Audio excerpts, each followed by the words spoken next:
Fala pessoal, tudo bem? Então quem está falando aqui é o Dr. Wesley da Clínica Osteopatia São Paulo, né? Eu faço parte da nossa equipe e hoje eu venho trazer um convidado aí muito, mas muito bacana, que ele é referência no Brasil, tá? Não só como osteopata, mas também ele trabalha muito com a nova medicina germânica. Então vocês vão entender o que significa a nova medicina germânica, tá bom? Hoje nós vamos falar aí por que você tem dor nas costas, né? Então eu convidei aí, ele foi meu professor na osteopatia, né? Que é o Dr. Alan. Então ele é membro da Sociedade Brasileira dos Osteopatas. Como eu disse, ele é referência no Brasil inteiro, tá? Ele ministra cursos no Brasil todo e hoje eu tenho o privilégio de estar tendo ele aí como convidado nosso aqui da clínica em São Paulo. Ele não atua aqui em São Paulo, tá bom?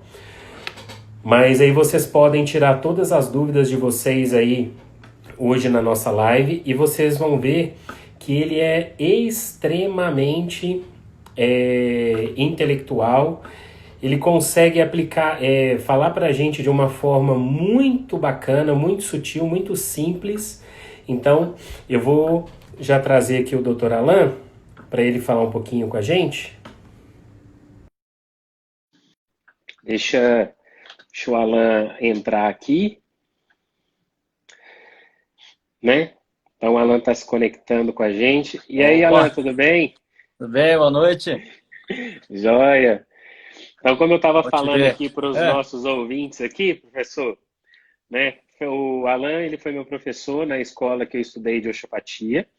Então, ele é referência aí no Brasil inteiro, não só como osteopata, mas também com as leis biológicas, que ele ministra cursos aí no Brasil todo. Espero que em breve eles possam estar vindo aqui em São Paulo e a gente possa estar conversando sobre isso e podendo ajudar outras pessoas. E agradeço muito por ele ter aceito o meu convite, né? Por ser uma pessoa aí tão procurada e com um tempo muito corrido, ele teve aí o carinho de estar disponibilizando aí o seu tempinho para a gente, para falar aí sobre as questões das dores nas costas e entender o porquê que a gente tem em vários sentidos, né? Porque a dor nas costas ele é um sinal e um sintoma. E aí eu trouxe aí o Dr. Alan para comentar com a gente. Então, nada melhor do que ele mesmo poder se apresentar aí. Fique à vontade aí, Alan. A casa é Não, é. sua.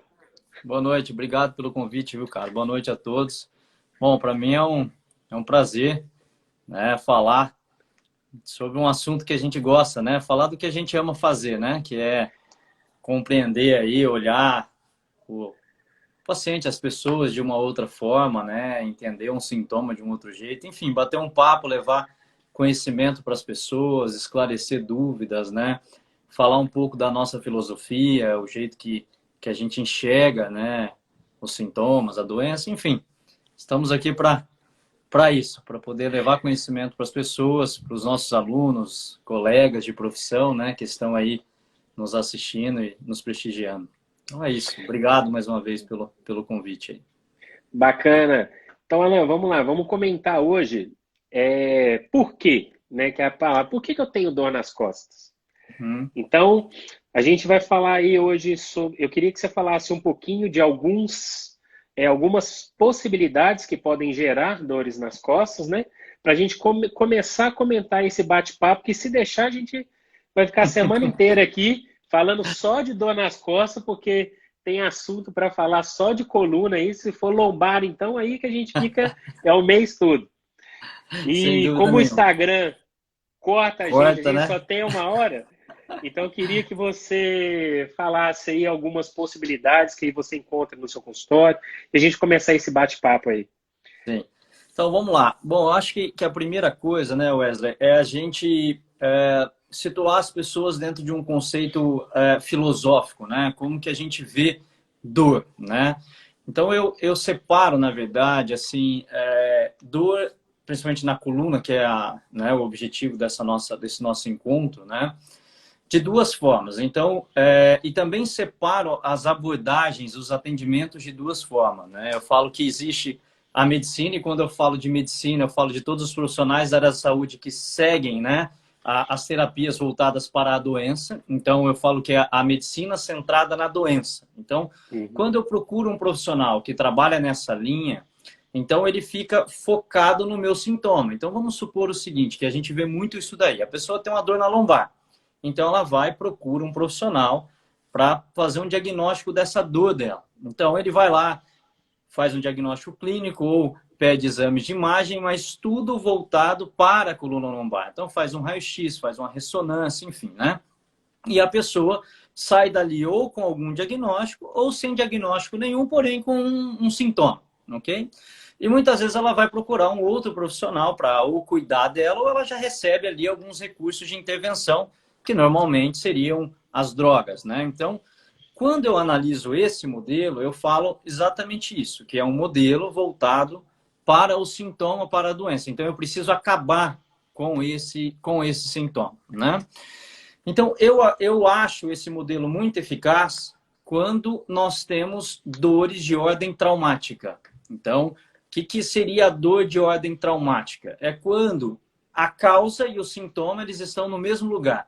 Então, por exemplo, um paciente sofre uma queda ou faz um movimento brusco e ele sente a dor imediata naquela região, né? Sofre um Uhum. acidente automobilístico, enfim. Então, esse paciente que tem essa característica, que tem essa dor que seria primária da coluna em decorrência de um trauma, né, direto ou indireto, mas que houve uma repercussão na coluna, quando ele recebe essa abordagem, normalmente ele obtém bom resultado. É a mesma coisa se a gente fosse olhar assim, um paciente que tem uma dor no joelho e o paciente que tem uma dor no joelho pós um entorse, pós um trauma. Então, quando a gente olha aquela estrutura, né, como um problema primário e eu faço uma intervenção local, eu falo que essa medicina voltada para a dor, voltada para a doença, ela tem o seu resultado, de alguma forma, ela é eficaz, né? Uhum. Porém, o que nos chama a atenção? A minoria das pessoas que nos procuram trazem isso daí. Né? Se a gente fosse viver só disso, eu falo hoje, não chega a 5% do meu consultório. Né? E que, na verdade, são as pessoas que os nossos olhos brilham, porque a gente sabe que o resultado vai ser muito bom, porque a gente não tem que fazer uma investigação muito grande, né? A gente olha ali, faz um ajuste, qualquer outra coisa, o paciente fala, melhorou, era isso que eu precisava, né? Então, isso eu chamo de lesão traumática, né? Que seria a dor em decorrência disso, tá? Uhum. Então, quando nós, na nossa filosofia, a forma com que a gente trabalha, né, como osteopata, enfim, tudo isso que nós fomos construindo dentro dessa nossa jornada profissional, né, é, algumas outras possibilidades e um outro olhar, ele surgiu também. Por isso que eu falo que a osteopatia, ela não é uma técnica, ela é uma filosofia, ela é um modelo de vida, né? Então, a gente fala isso, você foi meu aluno, viu? Né? Aham. Não só eu, mas todos que de alguma forma te influenciaram, falar isso daí para você, né? Que você, por que ela é uma filosofia? Porque você passa a olhar o sistema de uma outra forma, aonde nós saímos, né, dessa questão da dor, da doença e olhamos para o paciente, né?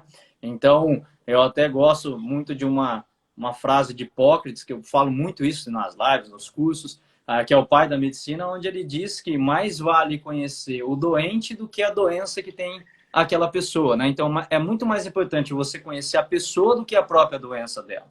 E ao longo dos anos, isso se perdeu. Então, hoje a gente tem um modelo que, na grande maioria das vezes, mais vale conhecer só a doença do que o dono daquela doença, né? E a gente Uhum. vê muito isso, principalmente nesse momento que a gente está vivendo, todas essas situações aí do momento do mundo, né? O quanto a doença prevalece, o quanto o combate da doença, sem se preocupar muito com mecanismos fisiológicos e biológicos, eles acabam sendo muito mais importantes, né? E só te cortando aqui para introduzir, que assim, que é engraçado que quando eu procuro o nosso serviço, o paciente ele já tentou procurar a doença há muito tempo. Então ele já foi em inúmeros profissionais, então ele é bem aquela característica, né? Fala, ó, eu já fiz de tudo. Já fiz de tudo, então significa assim, esse lado da doença, eu já cacei tudo e não achei. Uhum. Agora eu vim para cá. E aí Exato. vai cair muito no segundo que você vai comentar agora, né?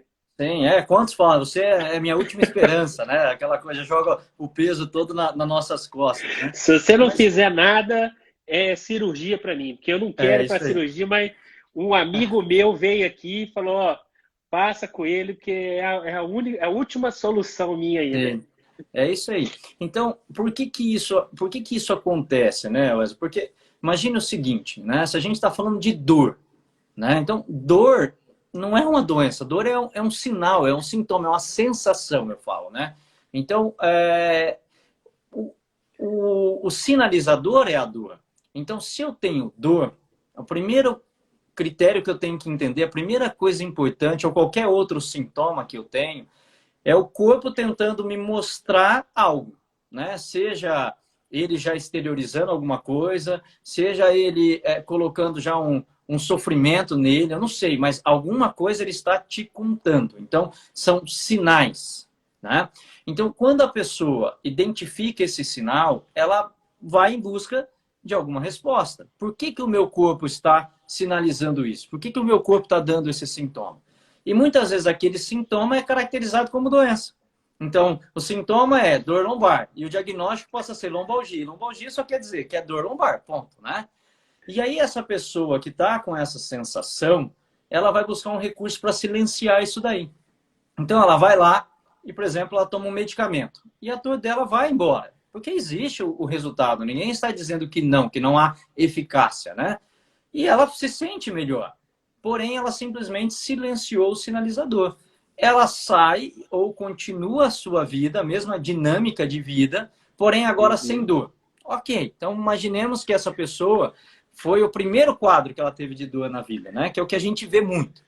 Passado um ano, aparece a dor de novo. Ela vai lá e busca um recurso para silenciar novamente o seu sintoma. E ela melhora. O que vai acontecendo? Aquilo que aparecia de ano em ano já aparece a cada 6 meses. E aí ela tomava um medicamento por uma semana e ficava boa. Agora ela toma e ela já não sente todo aquele resultado. Ela começa a entrar nesse quadro de cronicidade, né? Uhum. Então, passado agora cada 3 meses, daqui a pouco ela já não melhora mais, ou ela parte com outra droga. Antes ela tomava via oral, agora ela começa a tomar, por exemplo, um injetável. E aí ela vai e fala assim, nossa, tirou com a mão. E ela Uhum. continua todo esse processo. Isso que eu estou contando não é uma coisa que a gente fala assim, isso é raro. Isso é 99% das pessoas que nos procuram, elas já vivenciaram tudo isso daí. E aí chega um momento que nada mais começa a funcionar. Pode falar. Não, É, não, é isso não? mesmo. Não, Aí, não começa a funcionar, até porque como eles falam pra gente, né? Ó, eu tomo isso, eu tomo aquilo, eu já misturei tal coisa, eu já fiz ressonância, já fiz. Parece que a pessoa, assim, enquanto ela não resolver imediato, que ela tentou sempre o imediatismo, né? E sim, quando ela vai perceber que ela precisa se tratar de uma coisa que já aconteceu há, sei lá, 10, 20 anos atrás, sim. aí que o negócio fica mais complicado, né?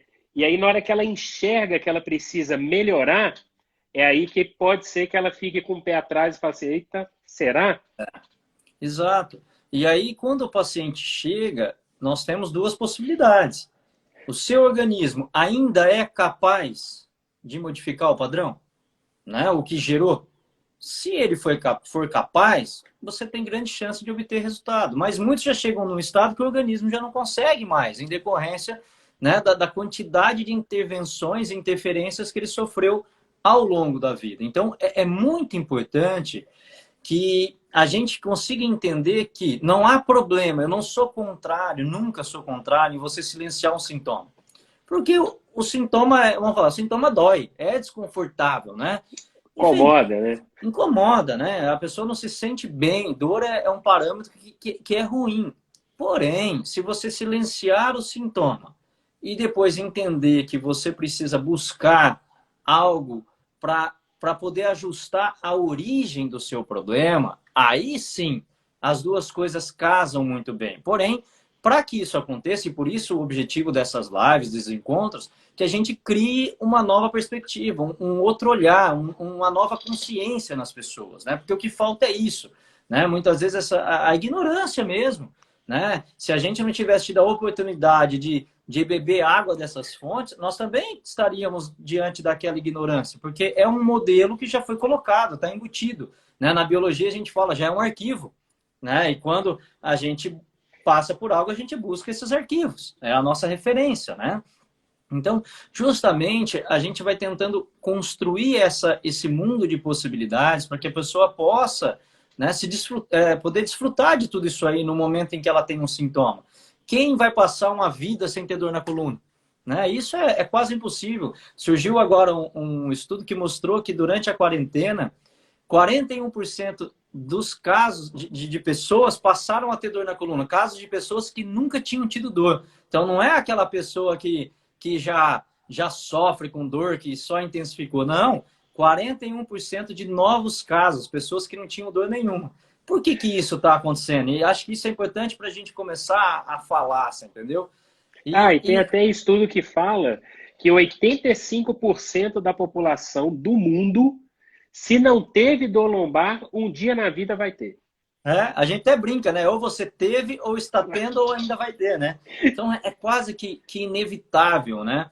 Só que o que é legal, assim, dentro da... Né? Eu vou falar um pouco hoje, foi muito interessante que até um paciente me procurou e acho que vale a pena colocar esse caso para a gente fazer um raciocínio de possibilidades, né? Para a gente poder entender. Então, saindo daquele universo da lesão traumática, né? De que causa e desequilíbrio, eles estão no mesmo local. E passando para o que é a maioria dos pacientes. Pacientes crônicos, pacientes que não conseguem melhorar, entendeu? Pacientes que estão se utilizando de medicamentos a vida toda, é anti-inflamatório, é relaxante muscular, depois parte para os antidepressivos, que tem como efeito secundário melhora de dor, e assim caminha. E as pessoas estão dependentes de tudo isso daí, né? Então, imagine, hoje um paciente me procurou e me chamou muita atenção isso daí. Eu falei, pô, vou comentar hoje na live porque vai ser legal para a gente entender esse raciocínio. Então, um paciente que há 2 meses vem sofrendo com dor no pescoço e dores na região do ombro, né? Até a região da articulação do ombro ali. E ele, sentindo essa dor, já tinha tomado de tudo e não melhora. E ele chegou, e veja que interessante, todos esses detalhes para nós são muito importantes. Ele falou, Alan, primeira coisa, eu acho que minha dor é psicológica. Eu falei, por que você acha que essa dor é psicológica? Porque eu palpo, eu ergo e não sinto. Só que a hora que chega a noite é insuportável. Eu estou há 2 meses dormindo muito mal. Eu não consigo dormir. Então, quando o paciente fala isso para nós, essa questão traumática ela já é descartada. Então, isso é importante. E dor noturna nos remete a algumas coisas importantes, porque se é uma dor articular, se é uma dor biomecânica, a dor aparece muito ao movimento. Então, um paciente fala assim, eu movimento e não me dói tanto, só que a hora que eu deito dói demais, a gente já pensa em possibilidades, né? Ou é outro sistema, ou tem uma interferência biológica, que a gente vai falar um pouquinho depois, ou é algo nutricional, enfim, alguma coisa tá acontecendo, né? E para a gente poder descobrir, a gente também fala muito isso na osteopatia, né? Que às vezes as pessoas, para você poder fazer uma boa abordagem ou um bom tratamento, a primeira coisa que você tem que fazer é um bom diagnóstico, né? Não adianta eu querer ter um monte de ferramenta e querer fazer um monte de coisas se eu não consigo saber o que está acontecendo. Então, tudo parte de um referencial, né? Então, eu preciso ter alguma forma. O que eu vou fazer? Que é o que os alunos sempre perguntam, por onde eu começo? O que eu faço? Né? Porque eu tenho ali na minha frente um indivíduo, com toda a sua complexidade. Né? Porque nós estamos falando da matéria, a parte física, estrutural, matéria. Nós estamos falando do meio ambiente, que é o que ele está sofrendo todo momento. Ele é o que ele come, ele é o que ele sente, ele é o que ele pensa, ele é a parte espiritual dele, energética, enfim. Tudo isso está ali embutido naquele indivíduo, naquela pessoa que está na nossa frente, né? Uhum. Então, quando ele chega, eu preciso ter esse olhar. Então, veja que interessante. Esse paciente, quando eu fiz um teste, me levou para a região do intestino. E aí eu comecei a fazer os testes na região do intestino. Veja, o paciente estava com a dor no pescoço. Então, se eu trabalho com aquela região, com aquela filosofia, né, aquela mentalidade voltada para a doença, eu automaticamente vou fazer toda aquela abordagem no pescoço. Vou tentar encontrar algo no pescoço, né? E aí eu fiz o teste, me levou para o intestino. Do intestino eu comecei a trabalhar, me chegou no sistema ligamentar do intestino, chegou na... Então, pessoal, assim eu vou falar, né, na raiz do mesentério, que é algo importante para os terapeutas e para os leigos. É um ligamento que conecta uma parte do intestino a outra parte do intestino, né? Então, uma parte do intestino grosso com outra parte do intestino delgado, propriamente a região ali iliocecal, com a flexura do odeno jejunal.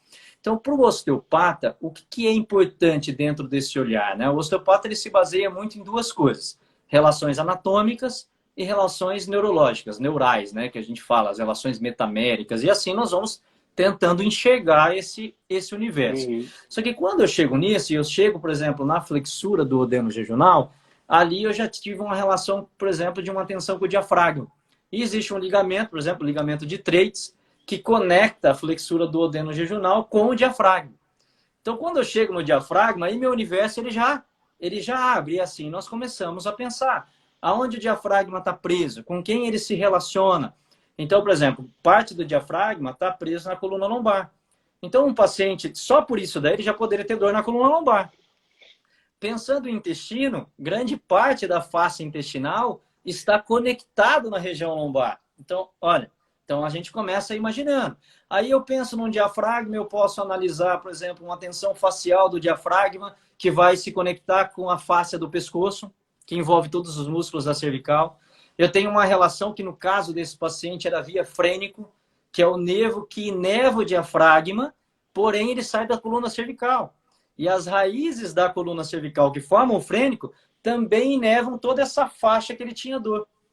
Então, veja, e a queixa dele estava aqui. Então, ao normalizar tudo isso daí, o paciente, na hora, ele já fala: meu, a dor que eu estou há 2 meses, que eu não aguentava de dor, você mexeu em tudo isso e a minha dor já aliviou, me sinto mais leve, me sinto muito melhor. Então, tudo isso é importante. Então, a cabeça de um osteopata, a análise de um osteopata, ela sempre sai desse ponto da dor e parte para uma perspectiva.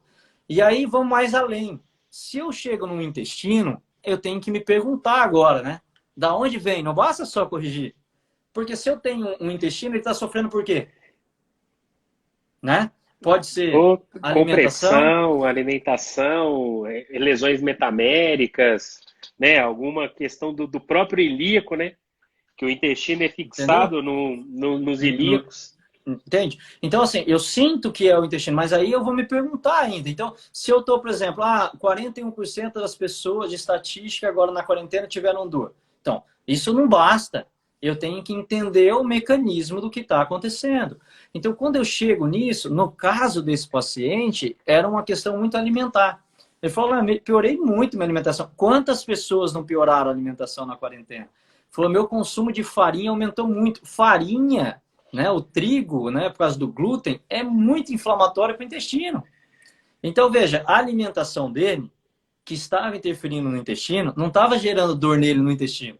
Estava gerando dor no pescoço, né? Então, tudo isso é importante que a gente consiga ir tentando observar esse dono dessa dor, né? Então, quando eu faço os ajustes físicos, depois eu também tenho que conversar com ele a respeito da qualidade da alimentação dele. Lembrando, lógico, que não compete a nós fazer cardápio ou entrar no universo do nutricionista. E, se necessário for, uma equipe de profissionais agora, onde ele vai poder ter uma ajuda melhor. Mas nesse caso era algo tão específico que a gente consegue fazer o teste e já determinar que eu não preciso ter uma outra forma. Basta dizer para ele: olha, diminua um pouco esse consumo porque isso está sobrecarregando o seu órgão. Então, veja que interessante a gente poder fazer uma análise, né? Então, eu falei assim: eu vou colocar porque foi algo que aconteceu hoje à tarde e acontece todos os dias. Todos os dias no meu consultório, no seu e de vários outros osteopatas que estão aqui, né, nos dando o ar da graça essa noite, ouvindo a gente falar, né? Com certeza. Enfim, né? Mas é uma possibilidade, né? Então... tem por exemplo, uma paciente minha, que ela está até assistindo aí, ela ela veio com dor na lombar e na hora que a gente foi observar, era tensões faciais relacionadas ao rim.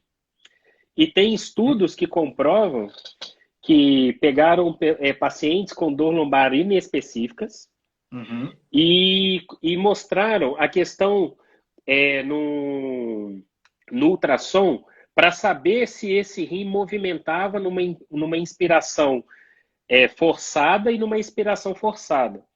E depois fizeram a mobilidade do rim, verificar a questão da dor e se esse rim voltou para os padrões normais. E aí uma das coisas nesse estudo identificou que a falta de mobilidade do rim pode sim gerar uma dor lombar inespecífica. E às vezes a gente fala isso, as pessoas acham que a gente é louco, né? Mas tudo está baseado, a fáscia renal está presa onde? Né? A fáscia renal está presa no psoas, na fáscia do psoas. O psoas está preso na coluna lombar e na região do quadril. Ele é um dos principais perturbadores da coluna lombar. Então, é quase que óbvio a gente imaginar que uma tensão na região de uma fáscia renal, por exemplo, possa repercutir dessa forma, né? Imagine o seguinte, o rim, imagine o movimento, né? O movimento visceral, ele depende diretamente do diafragma, que depende diretamente da nossa respiração. Então, nós vamos respirar em média 24.000 vezes ao dia. Então, você imagina que o movimento de descida e subida de um órgão, ele acontece, pelo menos, né, durante essa frequência de vezes. Imagine isso daí em um ponto de tensão. O quanto que ele vai repercutir num outro sistema, no caso, uma relação visceral com uma estrutura somática, né, no caso, um músculo, que vai repercutir num quadril, que vai repercutir numa lombar. Só que muitas vezes esse paciente, ele não se queixa de um problema renal. Às vezes sim, às vezes tem as duas coisas acontecendo. Às vezes é um paciente que já teve uma pielonefrite, é um paciente que tem uma retenção hídrica, é um paciente que tem cálculos renais com frequência, que já teve quadros de cólica renal. Então, às vezes essas coisas acontecem também, mas muitas vezes não, né? Muitas vezes aquela área é a área silenciosa e ela está gerando uma outra área que acaba sendo a área de maior sofrimento. E como que nós vamos saber disso daí se a gente não fizer testes específicos que nos levam, né, a um caminho para que a gente possa poder ajudar? Então, você imagina que esse paciente, às vezes, chega com a dor lombar, você fez uma técnica de normalização da função renal e ele automaticamente melhora aquela queixa de dor que, às vezes, ele trazia há anos, né, fazendo, sempre eu falo assim, apagando o fogo, né, que é o caso, né, silenciar o sintoma. Sem verdadeiramente identificar o que pode estar perturbando o organismo dele, né? Ó, Alan, tem uma pergunta aqui, eu vou dar só um spoilerzinho e aí você dá sequência aí, tá bom? Então ele falou assim, ó, vamos comentar um pouquinho sobre cirurgia de abdominoplastia. Tá. Então, o que acontece? Não são todas, né? Lógico que se você não puxar o tecido demais, ele não vai ter problema nenhum. Mas vamos lá. No consultório aí, eu vou dar um pouquinho do que acontece aqui no meu consultório. O Alan vai falar não só das questões faciais, mas outras coisas, né, que ele pode estar percebendo. Mas vamos lá. Se você tem uma tensão numa abdominoplastia, dependendo, você vai ter uma tensão num peritônio. E você vai ajustar a sua postura para anterior. Se você está puxando para anterior, então vamos imaginar aqui, né? Se você vai para frente, quem que vai sofrer?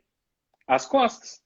Então é muito comum, né? Eu observo muito isso na clínica, que assim, mulheres, né, ou até homens que, por exemplo, depois de cirurgia bariátrica, enfim, que depois disso tudo tiveram sim dores nas costas e quando a gente melhorou a cicatriz, quando ela é patológica, né, a gente consegue bons resultados.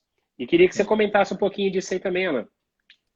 Imagina o seguinte, né, Wesley? Se a gente não dividir o corpo, que eu acho que é outro problema que aconteceu ao longo da história, né? As especialidades que têm a sua importância, porque, lógico, você fica preciso naquilo, então um momento em que a precisão é a principal coisa, lógico que é importante, né? Só que, por outro lado, também, essa divisão fez com que cada um pensasse no seu e esquecesse o do outro, né? Ou não desse importância para o outro. Então, eu vou lá, faço uma abdominoplastia bacana e o meu resultado é ficar bonito. Fica bom.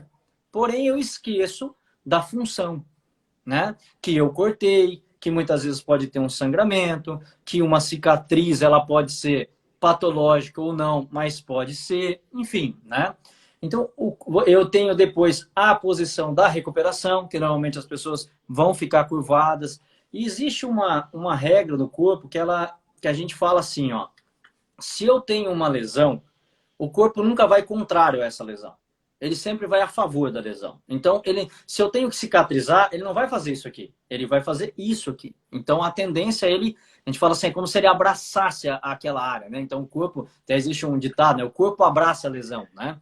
Então, se eu faço um corte, pode ser numa cesárea, pode ser numa abdominoplastia, pode ser uma cirurgia bariátrica, não importa o mecanismo, né? Cortou, aí nós vamos depender, lógico, da qualidade da cicatrização, o quanto sangrou, quanto mais sangra, mais aderência eu vou ter, mais fibrose eu vou ter, enfim, né?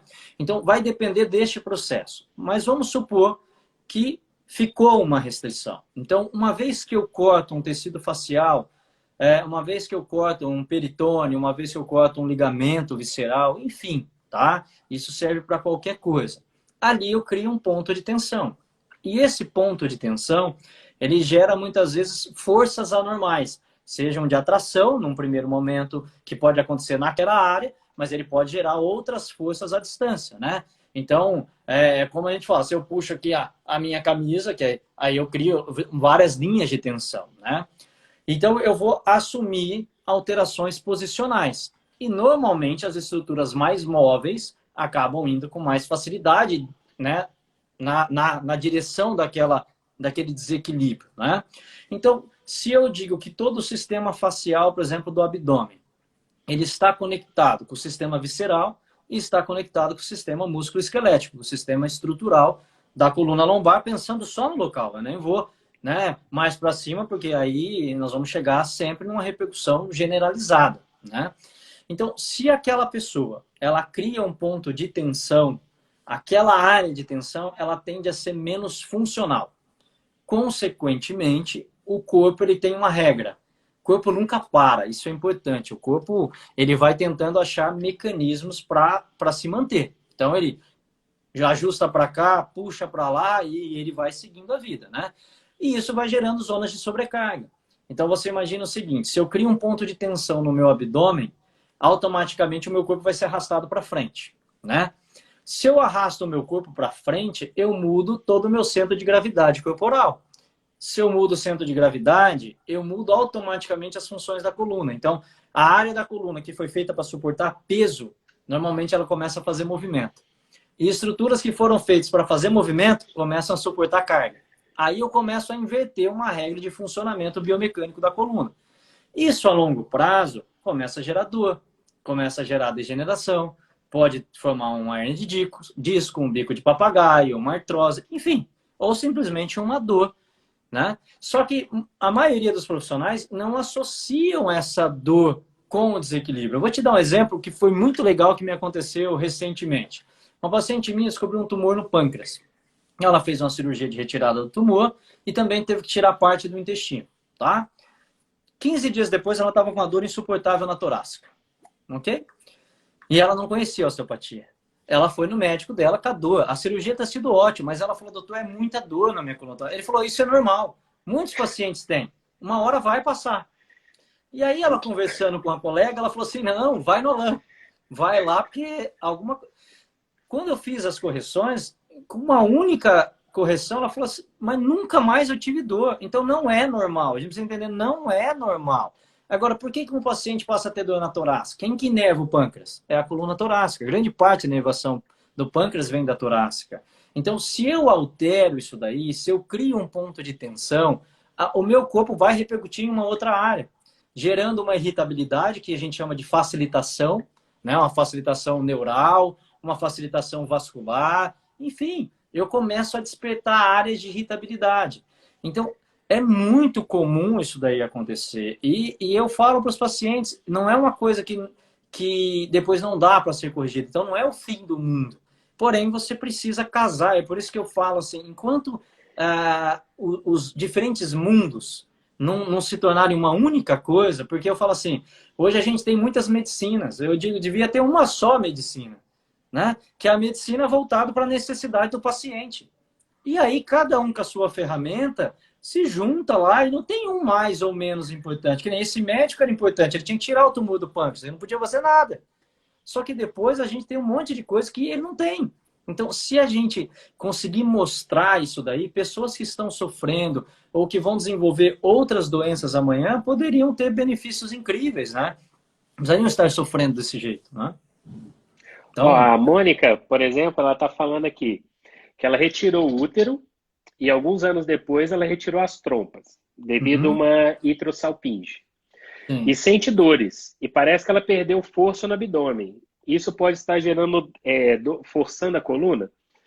Até porque, né, quando a gente falou do peritônio, aí você tem alterações na pressão intraabdominal, né? E sem contar o ponto de tensão que você falou aí, imagina, vários pontos de tensões, uma pressão que deveria estar sendo harmonizada para as vísceras estar bem posicionadas, agora já está tudo atrapalhado. Comenta um pouquinho aí, Alan. Você imagina o seguinte, os ligamentos do útero, por exemplo, o ligamento largo do útero, ele está preso aonde? Nos ilíacos. Então, é um ponto de apoio, tanto para os ilíacos quanto para o útero, né?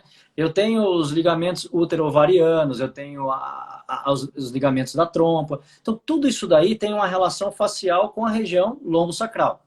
Tanto do ponto de vista anatômico, quanto a inervação. A inervação dessa região, os nervos que vão comandar a função, parte, né, desses nervos saem da região lombo-sacral, do plexo sacral.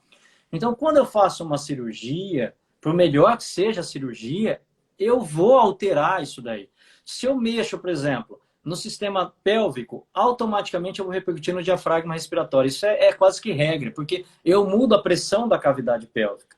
Então, a tendência do meu corpo é empurrar tudo para baixo.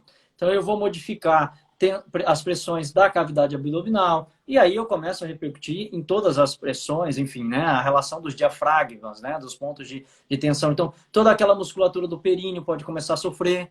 Então, o períneo, ele está suportando tudo está em cima dele. Então, ele dá toda a possibilidade, entendeu? Então, eu posso modificar ligamentos do cóccix, eu posso modificar ligamentos do sacro, e automaticamente isso vai repercutir em sintomatologia, né? Então, é claro, a gente vê também muito isso daí. Como o contrário também é verdadeiro. Muitos pacientes tinham dor na coluna lombar, fazem esterectomia e a dor desaparece. Principalmente quando aquela dor lombar tinha uma interferência direta do útero que era não funcional e às vezes o fato de mexer naquela região melhora. Então, as duas coisas podem acontecer também, né? Então, bacana. Com certeza isso poderia repercutir na sintomatologia da dor na coluna lombar, né? Agora vamos lá, Alan. Uma coisa que você é o Neymar, você é o Cristiano Ronaldo ou o Messi, pode escolher. Que aí nós vamos falar agora sobre as questões da nova medicina germânica voltadas para a coluna lombar. Sim. Então, queria que você explicasse um pouquinho uma outra percepção que os nossos ouvintes, aí, tanto os nossos amigos osteopatas, como os nossos queridos amigos e pacientes que estão nos assistindo, para eles também poderem ter uma percepçãozinha do que pode ser gerado também diferente, que não é só mecânico. Pode ter outras coisas aí envolvidas, e eu queria que você comentasse um pouquinho nisso aí. Sim. Eu dentro dessa minha jornada, né, Wesley, quando eu observava, lembrando que esse conceito que nós vamos conversar um pouco agora não é da osteopatia, não é né, osteopatas podem se utilizar, mas enfermeiros, médicos, nutricionistas e a dona de casa, a mãe, enfim, é um conhecimento para a vida, né? Então, eu via o quê? Que também esses pacientes, quando não tinham só relações biomecânicas ou neurais, muitos tinham relação com a vida, né? Então, voltando, por exemplo, a essa estatística que surgiu na quarentena aí, do aumento de dores na coluna de forma, né, exacerbada, uma coisa significativa, né? Então, o estudo mostrou o quê? Que essas dores vêm da postura, vêm de uma posição, vêm de trauma, só o mundo físico, né? Então, a maioria dos estudos, que também me incomoda muito isso daí, eles só analisam parâmetros físicos, ok? E muitos pacientes estão tendo dores e não têm uma relação de um parâmetro físico. Ela se manifesta no físico, mas ela não tem uma origem física. E quando eu fui estudar, o que mais me encantou foi os conceitos das 5 leis biológicas da nova medicina germânica, né? Aonde cada região do corpo responde diante de situações. Então, por exemplo, esse momento que nós estamos vivendo é uma situação atípica, né? Aonde começa a se despertar uma série de sensações. Então, existem pessoas que estão preocupadas financeiramente, existem pessoas que estão preocupadas com a doença, existem pessoas que estão com medo de morrer, existem pessoas que estão com medo de falir, existem pessoas que não estão suportando ficar em casa, que não estão suportando a própria companhia, não estão suportando a família, enfim, né? O contexto ele acaba sendo, cada um se insere individualmente dentro de todo esse cenário, né? E aí, cada região da coluna representa uma coisa, que no meu olhar, o aumento das dores da coluna não estão somente relacionados ao mundo físico, porque a hora que eu falar o que representa cada parte da coluna, você vai ver que claramente é o que a maioria das pessoas está passando, né? Então, se a gente for imaginar, eu vou começar lá da região da coluna cervical, né? Então, a coluna cervical, a representatividade dela, ela nos conecta ao nosso mundo intelectual. Então, a nossa coluna cervical, ela representa todas as nossas condições intelectuais. São os nossos pensamentos, as nossas ideias, é a nossa profissão em si, é o nosso sucesso profissional, enfim, né? Então, quando tudo vai bem, não tem um problema. Tá tudo certo. Você tá bem na sua vida profissional, tudo que você tá almejando tá dando certo. Você nunca se sentiu incapaz profissionalmente, enfim. Mas o sentimento, toda a estrutura ela tem um sentir básico. E o sistema músculo-esquelético, o sentir básico dele, é tudo que nos remete a uma sensação de incapacidade. Então, é quando eu não me sinto capaz diante de uma situação, ou quando eu me submeto diante de uma situação. São as duas coisas importantes. Essa é a base. Então, se eu não me sinto capaz intelectualmente, né, não está dando certo, eu estou sendo privado de mostrar a minha capacidade, ou quando eu me submeto. Por exemplo, eu tenho que me submeter a um superior, ao meu chefe, ou, né, enfim, a um sistema. Às vezes eu estou dentro de um sistema que eu não posso ser eu. Né? Eu tenho os meus ideais, mas eu não posso trabalhar de acordo com o que eu quero. Né? Então, isso tudo vai começando a ser absorvido pela sua coluna cervical. Tá? Então, imagine esse contexto do agora. Quantas pessoas estão preocupadas em perder o emprego? Quantas pessoas estão preocupadas com a sua saúde financeira, com a sua capacidade profissional? Ou estão sendo privados? Às vezes você quer ir atender e não pode. Né? Você tem um objetivo diferente, uma crença diferente, mas você não pode. Você tem que seguir mais ou menos o que mandam as leis, as normas, enfim. E você acaba absorvendo tudo isso aí na coluna cervical. Tá? Então, a coluna cervical, ela representa o nosso contexto intelectual ou, muitas vezes, ter que se submeter, ter que se curvar. Né? Já a coluna torácica, parte da nossa região da coluna torácica, ela tem uma sensação de eu me sentir dominado. É a correlação que eu faço para as pessoas entenderem, é onde você põe a sela do cavalo e monta, né? Então ali você tem a sensação de que existe alguém acima de você e não te dá a sensação também, que a gente diz muito, de ser livre. Então é aquela pessoa que está presa, carregando o mundo nas costas, aquela sensação de prisioneiro, mas no contexto, né, não o prisioneiro do amarrado que remete às pernas, aquele prisioneiro da dominância e dominada, né? Então, também nesse contexto, quantas pessoas estão sofrendo porque não perderam o direito de ir e vir, estão sendo dominados por algo desconhecido, né? É um ser invisível que está fazendo com que as pessoas se sintam dominadas, é não saber o que fazer, enfim. Então, tudo isso daí repercute na região torácica. A torácica ela vai absorver todo esse contexto, tá? E a coluna lombar, veja que interessante, mas não está acontecendo isso nesse momento, né? Ela representa tudo que nos desestabiliza demais. A lombar é o nosso ponto de estabilidade. Então, toda vez que eu perco o eixo, que eu perco a sustentação, que eu entro numa situação de instabilidade, é a lombar que vai absorver. E, além disso, a lombar nos conecta à nossa vida de relacionamento.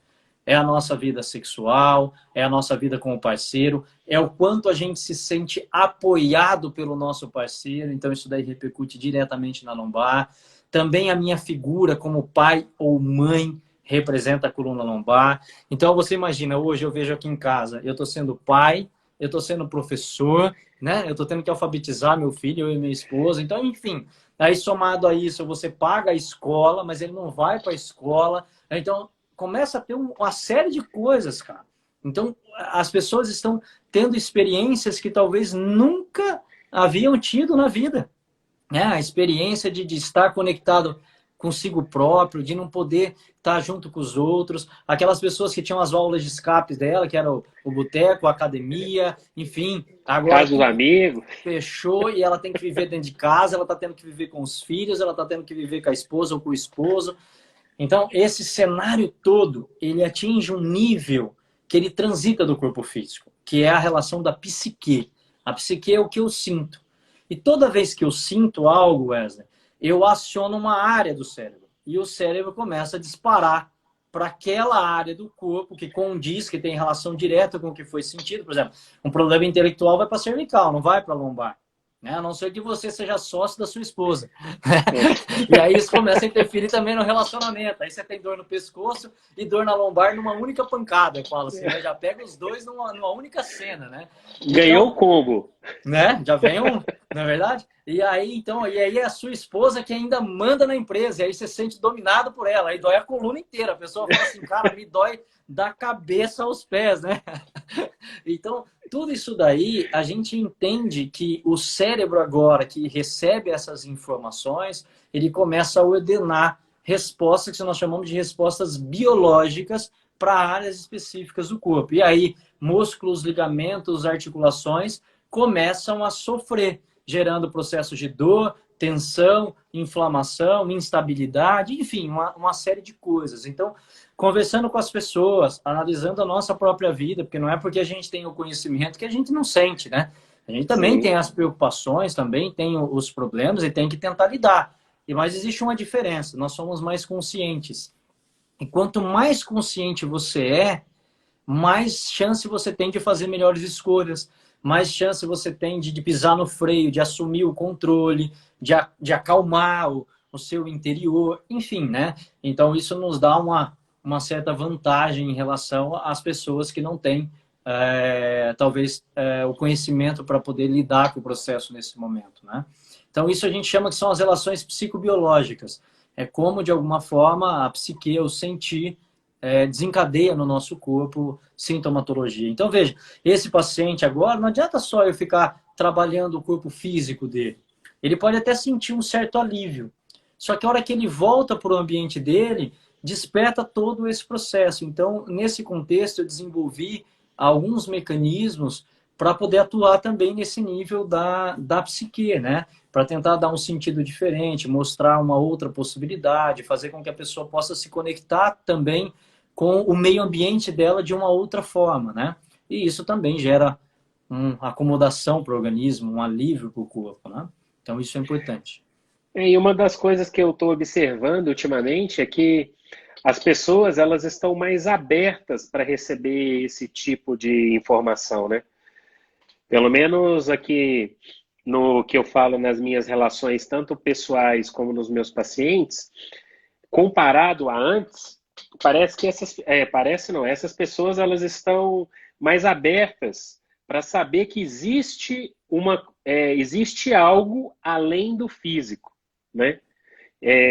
Você também consegue perceber isso aí na sua região, Ana? Sim. Ou no Brasil todo, assim, né? Que você acompanha isso aí tudo. Mas eu vejo assim, né? Quando eu comecei lá atrás, então parecia que a gente tinha quase que convencer as pessoas do que a gente fazia, ou você passava parte do seu atendimento explicando o que você fazia. Então, tamanho o desconhecimento, né? Eu acho que várias coisas colaboraram para que tudo isso acontecesse, né? A informação, hoje as pessoas estão tendo acesso a mais informações.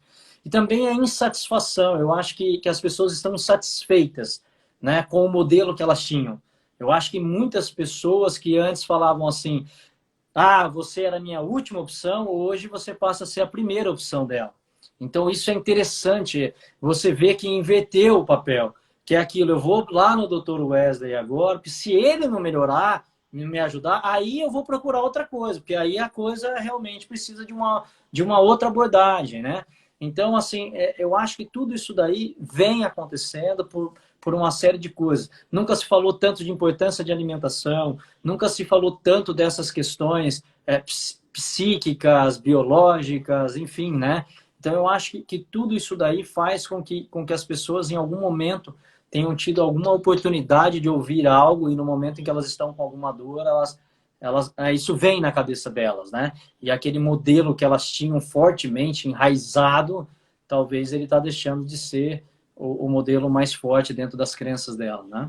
Então, isso é bom, isso é importante não só para nós, né? Porque, lógico, a gente luta há anos para que essas coisas aconteçam, né? Mas principalmente para o usuário, eu falo para aquele que vai, né, desfrutar disso, as pessoas que estão sofrendo há anos, né? Que ficam tomando drogas e drogas e drogas, porque toda droga ela vai ter algum efeito colateral. Então eu falo, nesse momento eu cerco esse, mas aparece outro, e aí eu vou tomar um para depressão, vou tomar um para dor, vou tomar um para ansiedade, aí eu começo a ter insônia, eu vou tomar um para dormir. Então, a hora que você vê, a sua qualidade de vida, ela vai se perdendo demais, né?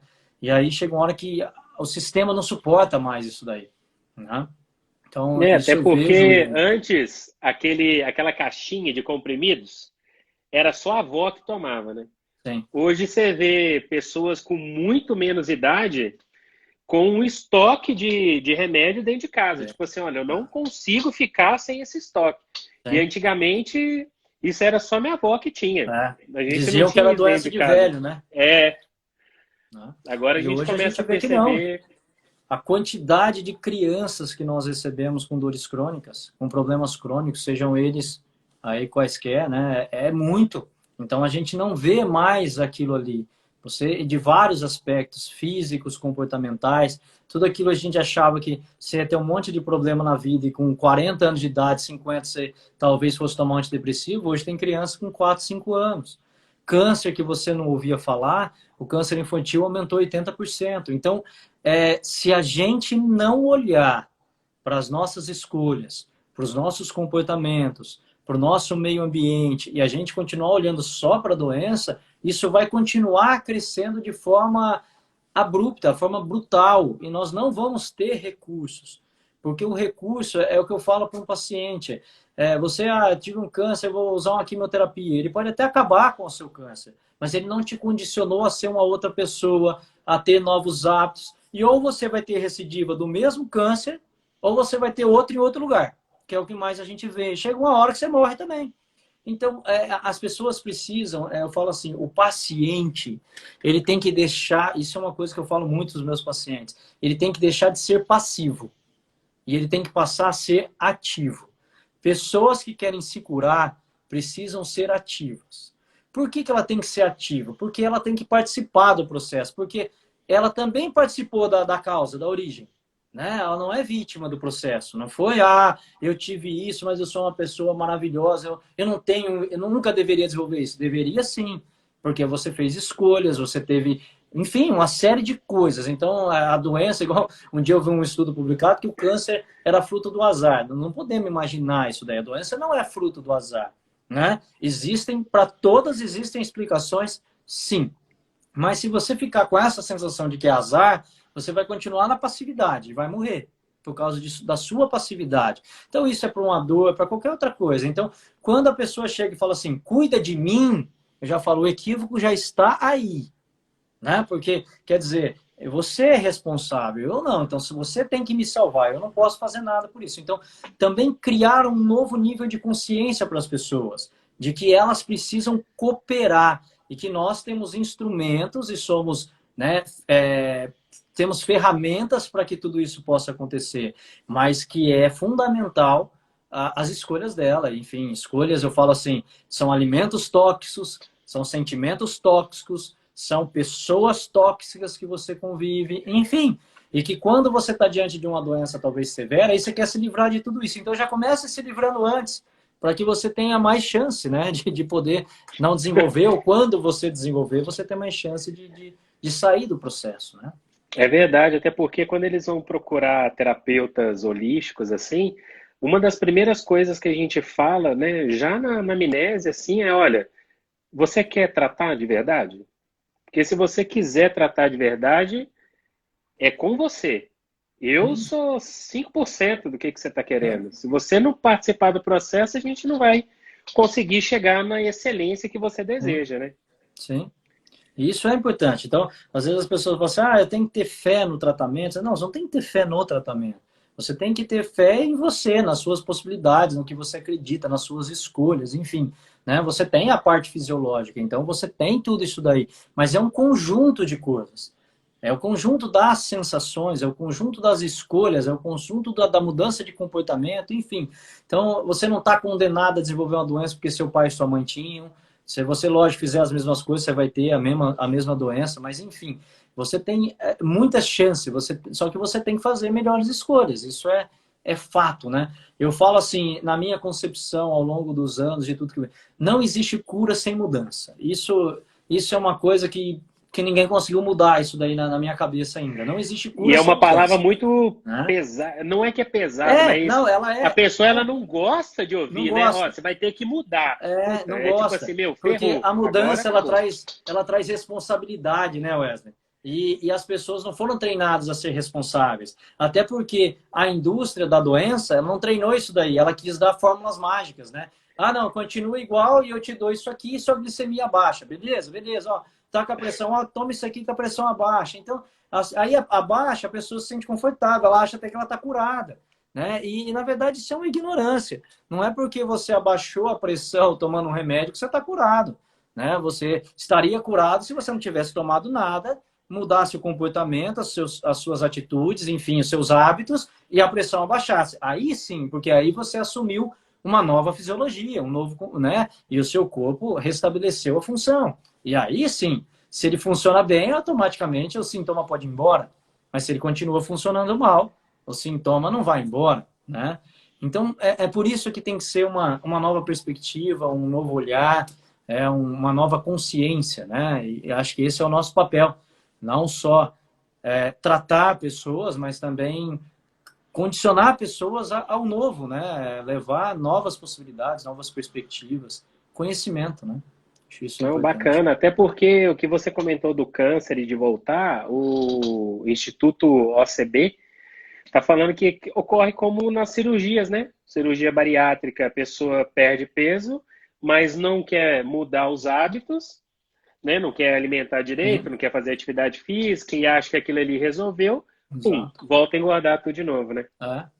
E na biologia a gente fala muito isso, né? Às vezes não é nem só o querer, é não poder, porque ela não conseguiu acessar aquilo que mantém ela naquela situação, né? Então, tudo isso tem que ser analisado e por isso que eu gosto das leis biológicas, porque ela nos traz esse olhar um pouco mais, né? Do talvez a pessoa realmente não pode, porque ela está numa situação que não permite que ela consiga. Então, nós teremos que fazer um Verdade. outro trabalho para depois ela poder obter aquilo que ela gostaria, vamos falar assim, né? É Então é isso. verdade. Pessoal, se vocês tiverem alguma pergunta, eu queria que vocês deixassem nos comentários aí, a gente vai deixar a live gravada, tá? Se vocês tiverem algum assunto bacana que vocês gostariam que eu e o Alan a gente comentasse, você também deixa nos comentários. Como eu disse, o Instagram ele só nos permite 1 hora, tá? Então a gente tem 1 minuto e 30 para terminar a nossa live. E aí eu preciso aí das palavras finais do nosso querido e grande professor Alan, para a gente não ser cortado no meio do caminho. Então, Alan, você tem 1 minuto aí, fique à vontade aí. Não, Muito, mas muito obrigado por hoje. eu quero só te agradecer o pessoal aí que participou, é bom mesmo aí à distância, né? Poder rever você e ver pessoas que estão aqui participando com a gente da live. Então é um prazer, obrigado pelo convite e aí a gente tem uma próxima oportunidade para que a gente possa realmente falar. Parabéns pelo projeto, por tudo que você tem feito aí. Enfim, sempre que eu puder contribuir, para mim é uma honra, estou à disposição. Gratidão, Alan. Satisfação aí, pessoal. Muito obrigado por tudo aí e tenha uma ótima semana para todos. Obrigado. Boa Tchau, noite a tchau. todos. Tchau, tchau.